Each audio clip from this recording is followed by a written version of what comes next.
बिस्मिल्लाहिर्रहमानिर्रहीम, अस्सलाम वालेकुम। वेलकम टू माय चैनल दावत इस्लाम।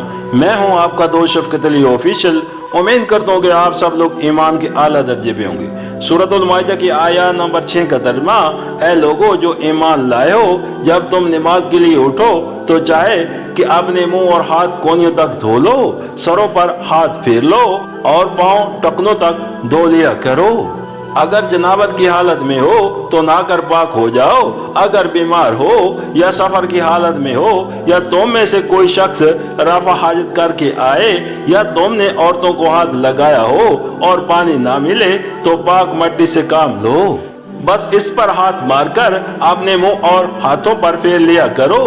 अल्लाह तुम पर जिंदगी को तंग नहीं करना चाहता, मगर वो चाहता है कि तुम्हें पाक करे और अपनी नेमत तुम पर तमाम कर दे, शायद कि तुम शुक्रगुजार बनो। सूरतुल माइदा हाशिया नंबर 26।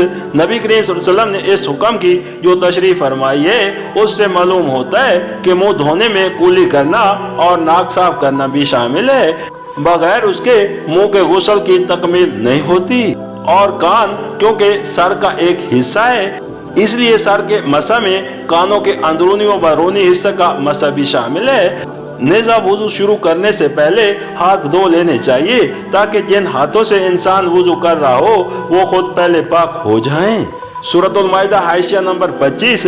जनाबत ख्वाह मुआशरत से लाक हुई हो या ख्वाब में मादा मनविया खारिज होने की वजह से, दोनों सूरतों में गुस्ल वाजिब है। इस हालत में गुस्ल के बगैर नमाज पढ़ना या कुरान को हाथ लगाना जायज नहीं। मजीद तफसीलात के लिए मुलाहिजा हो सूरतुल निसा हवाशी नंबर 67, 68, 69। सूरतुल माइदा हाशिया नंबर 26। तशरीह के लिए मुलाहिजा हो सूरतुल निसा हाशिया नंबर 69, 70। सूरतुल माइदा हाशिया नंबर 27। जिस तरह पाकीज़गी नफ्स एक नेमत है, उसी तरह पाकीज़गी जिस्म भी एक नेमत है।